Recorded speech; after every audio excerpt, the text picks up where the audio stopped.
Ayer, 2 de enero, comenzó, digamos, de manera oficial el proceso electoral para San Luis Potosí y empieza, pues, de entrada con dificultades serias que tienen que ver con el presupuesto que tendrá a la mano el Consejo Estatal Electoral y de Participación Ciudadana, pero también con un desencuentro con los representantes de los partidos políticos que ayer, pues, deciden, algunos de ellos, retirarse de la sesión, manifestar su inconformidad por el presupuesto asignado para el proceso electoral de este 2024 y varios señalamientos que se están haciendo acerca de, pues, qué se podrá hacer y qué no se va a poder hacer partiendo de la base de este recorte presupuestal. Están con nosotros Paloma Blanco, presidenta del Consejo Estatal Electoral y de Participación Ciudadana. Bienvenida. ¿Qué tal? Buen día. También nos acompaña el consejero Marco Iván Vargas. Bienvenido. Hola, muy buenos días. ¿Cómo estás? Y es que las preguntas fundamentales tienen que ver con eso, ¿no? A ver, ¿qué es lo que está en juego primero en esta elección, presidenta del CEPAC? ¿Qué es lo que está en juego en este 2024 en cuanto a los cargos de elección popular, pero también en cuanto a lo que se espera de esta elección? Sí, bueno, 2024 es un año importante en tema electoral, ya que estamos en una elección concurrente, ¿no? Siempre en cada elección se menciona que es la más grande de toda la historia, pero en realidad esta sí es importante, básicamente por tres cosas: por el número de puestos que está en disputa, por el número de ciudadanos y ciudadanas que se espera que participen y porque prácticamente en los 32 estados se lleva a cabo algún tipo de elección. Para colocártelo en números, a nivel federal no solamente se elige la presidencia de la República, también las 500 diputaciones, 128 senadurías. En lo local, en 8 estados se elegirá gobernatura y en el caso de la Ciudad de México, la jefatura de gobierno, 1,803 presidencias municipales, 14,429 regidurías, 1,972 sindicaturas, 1,098 diputaciones locales y 471 cargos de autoridades auxiliares en comunidades indígenas. Sin embargo, presidenta, en el Congreso del Estado veíamos este análisis del presupuesto para este año para el CEPAC y partían de la base de que no va a haber elección de gobierno del Estado y que por ende no era una elección tan grande para San Luis Potosí. ¿Es correcta esa apreciación? Pues mira, en el caso de San Luis Potosí, si bien es cierto que no hay una elección de gobernatura, pero esto no significa una disminución significativa en la base operativa. Se instalan exactamente el mismo número de casillas, incluso algunas otras proyectando de acuerdo con la redistritación y con el corte del listado del padrón. Y en realidad el impacto, por ejemplo, que puede haber en ahorros tendría que ser tal vez en la que se dejan de imprimir boletas de gubernatura de una elección. Pero operativamente es lo mismo. Operativamente es exactamente lo mismo. Ahora, consejero Marco Iván Vargas, vámonos a los datos duros. ¿Cuánto necesitaba el CEPAC para poder llevar a cabo este proceso electoral? Nosotros hicimos una estimación presupuestal tan solo para proceso electoral superior a los 300 millones de pesos. Esto lo hicimos en un ejercicio de programación y de presupuestación racional, pertinente, pensando en atender todos los problemas, todas las cosas que tiene que enfrentar el organismo. Como sabes tú, el Congreso del Estado aprobó una cantidad bastante menor, quedamos en 100 millones de pesos, lo hemos estado comentando constantemente en los medios de comunicación. Esto es menor a lo que tuvimos hace 6 años. ¿Sí? Recordarás que en el 2018 tuvimos este mismo tipo de elección, Congreso del Estado, 58 ayuntamientos, y en ese tiempo el Congreso nos aprobó 12 millones más incluso que en esta ocasión. Entonces estamos ahora en un escenario en el que vamos a tener que presupuestar, que vamos a tener que saber y determinar qué es lo que vamos a poder pagar en el corto plazo con los recursos que se han dispuesto y qué nos va a hacer falta para que en todo caso, de acuerdo con el escenario que tenemos ahora, vayamos a hacer algún tipo de solicitud de ampliación presupuestal y de gestión de estos recursos para saber hacia dónde los tenemos que destinar, ¿no? Ahora, me quiero detener en esta parte. ¿Qué van a hacer? ¿Es ya lo que se les aprobó y se acaba la historia y tendrán que hacer milagros para que alcance? ¿O hay otra opción, como lo manifestaban incluso algunos de los representantes de los partidos políticos que decían, es que sí pueden hacer todavía algo, es que sí hay forma de conseguir más recursos? ¿Qué es lo que van a hacer, presidenta? Bueno, tenemos Sí, distintas vías. Justo en estas semanas hemos estado conversando entre las consejerías sobre cuáles serían las rutas para poder obtener más recursos, porque definitivamente la idea central es que con 100 millones de pesos es prácticamente difícil salir adelante con un proceso de ¿A qué te refieres con difícil? ¿Para qué alcanza y para qué no? Porque ayer ya tuvieron esta sesión, ya han tenido el tiempo como de analizarlo, desde que se dio a conocer la aprobación del presupuesto al día de hoy, supongo. Y bueno, pues realmente ¿para qué alcanza y para qué no? Tenemos actividades importantes y esenciales que no podemos dejar de atender. Por ejemplo, lo que se refiere a al tema del PREP, al tema de la documentación y material electoral.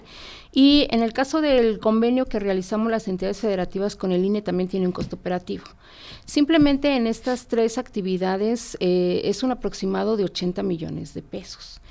Estamos hablando de que con 20 millones que restarían y que quedarían para operar todo el resto de las actividades del proceso, se torna complejo, ¿no? Entonces, estas 3 actividades, por ejemplo, que ya te mencioné, son aquellas que no debemos de dejar de atender, porque a fin de cuentas son actividades que generan y que ayudan a generar certeza en el proceso y que además tienen un impacto operativo importante. Pero además, díganme una cosa, consejero Marco Iván Vargas, ¿están obligados por ley? Es decir, ¿hay alguno de estos pasos que ustedes puedan evitar y decir, bueno, nos ahorramos ahí una lana, no hacemos PREP, nos ahorramos una lana y no imprimimos los materiales electorales en estas condiciones o en estas características? ¿Hay algo que ustedes pudieran hacer? O incluso el CEPAC podría ser sujeto de responsabilidad o de procesos judiciales si no cumple con estos requisitos. No hay margen para que no lo hagamos. No solo en términos de las actividades, sino en las características de las actividades. Es decir, no solo es tener un PREP, sino que el reglamento de elecciones establece requisitos específicos de cómo tienen que funcionar estos sistemas. Como evidencia de lo anterior, la ciudadanía recordará, por ejemplo, cuando tenemos elecciones en distintas entidades federativas, tú te metes a la página del PREP de cada uno de los estados y parece ser el mismo. Esto tiene que ver porque está hecho con estándares y con características similares, pero no lo hace la misma organización, no lo hace el mismo instituto. Sí. Es decir, tenemos que ajustarnos un estándar. Lo mismo con el tema de la documentación. En Tlaxcala no votas con un tipo de documentos y en San Luis Potosí con otros. Todos tienen que seguir con el mismo estándar de seguridad. Eso está garantizado. Con lo que preguntabas hace ratito, entonces, ¿qué vamos a hacer nosotros? Pues estamos pensando en posibilidades. Nosotros vemos que hay 3 caminos. El primero, que es indispensable. Tenemos que empezar a trabajar con los recursos que ya nos fueron asignados. Entonces, ¿qué es lo que va a hacer? La Comisión de Administración, en el muy corto plazo, creemos que esto lo vamos a estar diciendo incluso en esta misma semana, vamos a realizar un ejercicio de adecuación presupuestal para poder determinar qué vamos a hacer con esos 100 millones de pesos que sabemos que ya vamos a tener, sí, cuándo los vamos a necesitar, porque evidentemente el día 3 de enero no aparecen esos recursos ya justo depositados. Esta pregunta, ¿no? ¿En qué tiempo esperan tener el recurso disponible? Porque ustedes al cierre del 2023 habían dicho, nos urge que nos lo den ya, porque necesitamos ir amarrando las contrataciones del material electoral y del sistema PREP. ¿En qué momento piensan que lo van a tener? ¿En qué momento está el compromiso por parte del gobierno del Estado de irles dispersando los recursos? Así es, la Secretaría de Finanzas está esperando nuestra calendarización para poder remitir nosotros esta programación del gasto, es decir, cuánto y cuándo lo vamos a requerir. Sabemos que vamos a necesitar una importante cantidad de esto durante el primer trimestre, que es cuando tienen que salir estas licitaciones, estas adjudicaciones sobre las contrataciones nacionales, y sobre esto tenemos que trabajar. De manera paralela a esto, sí o sí, vamos a estar colaborando con el gobierno del Estado para poder remitir esta solicitud de ampliación presupuestal, porque lisa y llanamente no hay otro camino. Es decir, con esos 20 millones de pesos restantes tenemos que sacar, por ejemplo, la capacitación de más de 34,000 personas en menos de 5 meses. Las 650 y tantas consejerías que vamos a poner en los 73 organismos, las 1,140 personas capacitadoras y supervisoras que vamos a contratar junto con las del INE para capacitar a su vez a más de 30,000 personas que creemos que van a estar en las mesas directivas de casilla. Pues para eso necesitamos los recursos. Necesitamos recursos para organizar los más de 15 debates que ya nos impuso la ley. Recordarás, Erika, que desde hace 1 año y medio tenemos una nueva ley electoral y ahí dice que ahora tenemos que hacer, y lo vamos a hacer con mucho gusto porque aparte yo estoy de acuerdo, debates en cada uno de los 15 distritos donde va a haber elección para diputación. Esto no estaba antes en la ley, pero ahora lo vamos a realizar. Era un tanto quien quisiera y quien no, donde se pusieran de acuerdo y donde no pasaba nada. Exactamente, y ahora lo tenemos como una obligación impuesta por la ley, y qué bueno que lo tenemos que hacer, pero como decimos, pues, obligación que está en la ley que no tiene que ver con presupuesto, pues entonces parece que es como letra muerta. Nosotros lo vamos a hacer. Entonces, ese es el segundo camino que vamos a estar elaborando, que tiene que ver con diálogo político, con sensibilización. Ya no va a ser con el Congreso del Estado, procesalmente ya no es con el Congreso, concretamente es con el Ejecutivo, y lisa y llanamente se le va a decir cuánto necesitamos, cuándo lo necesitamos y para qué lo necesitamos. Ahora, ustedes tienen una situación de premura adicional, distinta al resto de las instancias o dependencias, ¿no? Incluso de los organismos autónomos. ¿A qué me refiero? El proceso electoral es en julio, la elección, ¿no? En junio, el primer domingo de junio, sí. Es cierto, en junio. Ajá. Y tienen al mes de julio para ir terminando, digamos, todos los procesos y cerrando por completo el proceso electoral. Es decir, no tienen 12 meses, no es un año fiscal, ¿no? De 12 meses, sino tienen cosa de 5 meses para poder sacar adelante todos estos temas que implican esta presupuestación particularmente del proceso electoral. ¿Cuándo les dan a definir si les dan o no les dan un extra? Mira, en términos como de la programación, déjame ponerlo en esta perspectiva. La elección es el primer domingo de junio, pero para el mes de mayo, es decir, un mes antes, yo diría prácticamente 3 meses antes, todo tiene que estar listo. Las boletas, los materiales, la distribución de los mismos en cada uno de los 33 organismos, la distribución para las mesas directivas de casilla, que las boletas tienen que estar llegando por lo menos una semana antes. Es decir, esto va a generar procedimientos administrativos y operativos que van a tener alta intensidad durante los 3 primeros meses del año, que es lo que muchas de las personas que nos están escuchando no necesariamente ven. Vemos un proceso electoral que tiene que ver con campañas, candidatos, que esto ocurre normalmente un mes y medio antes de la jornada, pero de manera paralela, la organización de toda la elección ocurre por lo menos 4 meses antes. Y es el trabajo que vamos a estar realizando actualmente. Pero además vas a estar con la planeación del primer domingo de junio, pero ya el proceso en curso, porque el 17 de enero empiezan las precampañas. Así es correcto. Y ustedes ya van a tener que estar sobre ello. Así es, que el tema de las precampañas, hay que recordarlo, está dentro del ámbito de los partidos políticos. Nosotros estamos trabajando en paralelo para poder habilitar una base, incluso presupuestal, para que los partidos políticos puedan hacer campaña. Ese es otro tema, desde luego. Es decir, no nada más es el tema del presupuesto para el proceso electoral, sino también la prerrogativa de los partidos políticos para que puedan hacer su campaña. Ya le hemos platicado, Erika, tú y yo en esta misma mesa en otro momento, ¿no? Pues sí, nuestra democracia funciona con recursos públicos y requiere como ciertos flujos en ese sentido. La responsabilidad de la autoridad electoral es organizar la elección y también determinar con puntualidad, en términos de pesos y centavos, cuánto se necesita para que funcione el sistema que es tan importante para la gobernabilidad del Estado, ¿no? Pero ustedes están pidiendo cerca de 200 millones de pesos que no están presupuestados. Porque si pedían 300, más de 300, les autorizaron 100, les hacen falta 200. Presidenta, dime una cosa de manera muy honesta. ¿Qué tanta confianza tienes en que realmente ese recurso va a llegar? ¿O qué tanto pues se van a tener que ajustar a estos 100 millones de pesos, que es lo que, bueno, ni siquiera lo tienen en la mano, pero que digamos tienen un poco más la certeza de que ahí están presupuestados? Mira, en el caso del diálogo con los diferentes instancias, particularmente con el Ejecutivo, el diálogo siempre ha sido abierto y siempre ha sido respetuoso.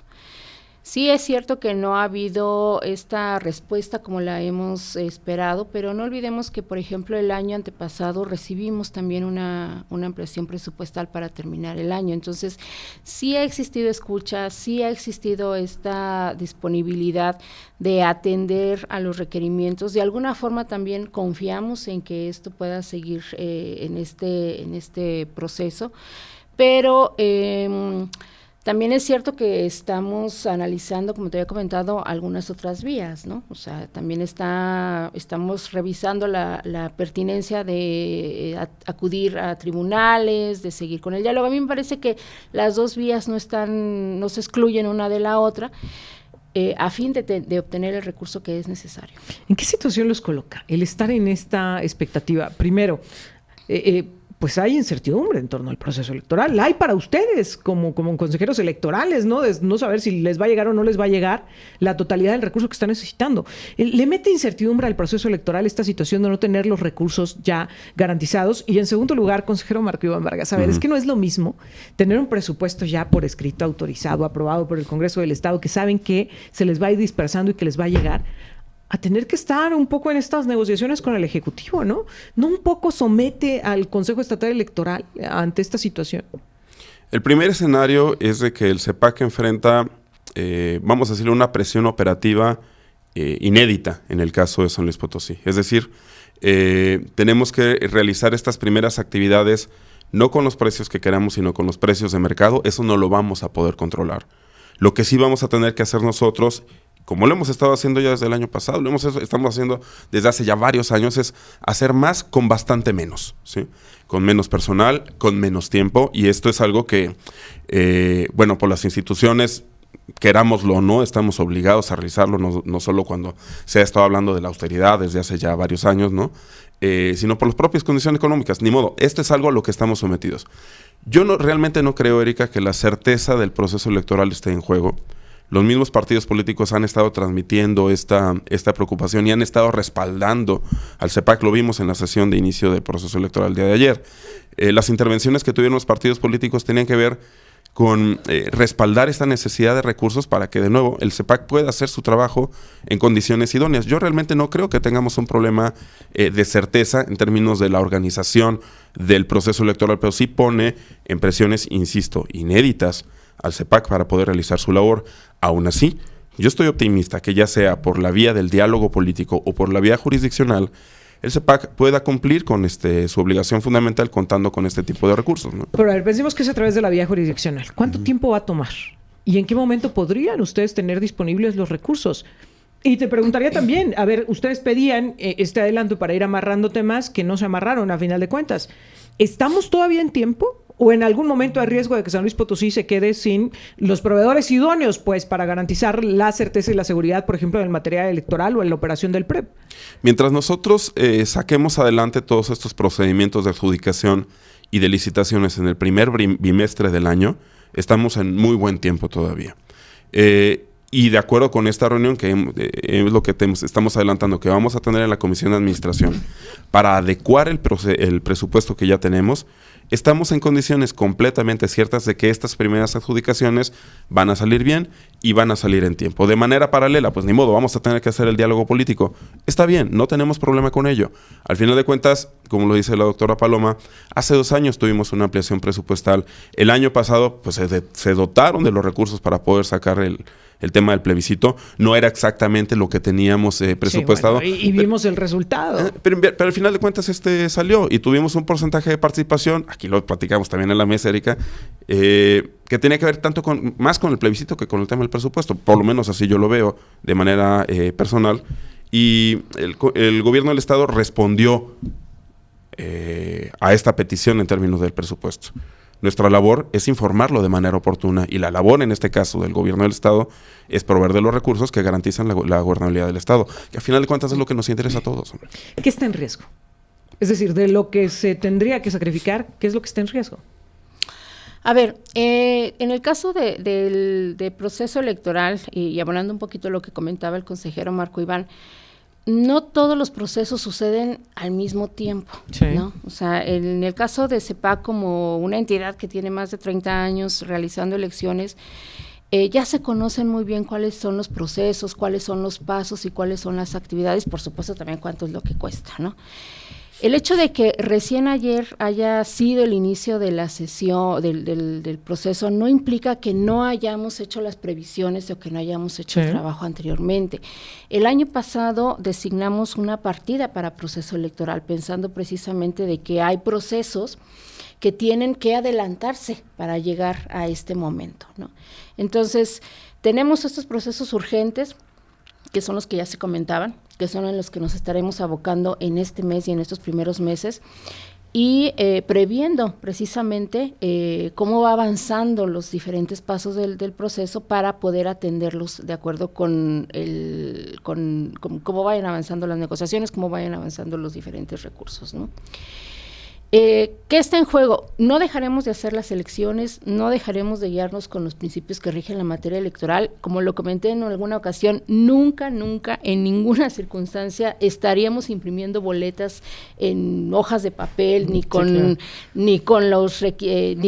sin las medidas de seguridad. Eso es prácticamente imposible, técnicamente imposible. Así es, como ya lo dijo el consejero, tenemos un estándar que no hemos construido CEPAC, que ha construido un sistema nacional electoral y que eso ha costado mucho a la ciudadanía, a las instituciones, ¿no? Entonces, de ahí no podemos conceder absolutamente nada. Entonces, eso no lo vamos a dejar de hacer. No vamos a dejar de realizar los procesos tal como vienen en la norma. No vamos a dejar de realizar cada uno de los pasos, ¿no? Tendremos en alguna circunstancia que agotar las vías de diálogo, tendremos que seguir agotando los caminos, pero definitivamente no podríamos dejar de realizar unas elecciones con esos principios. ¿Habrá certeza en el proceso electoral? Siempre la habido, Erika.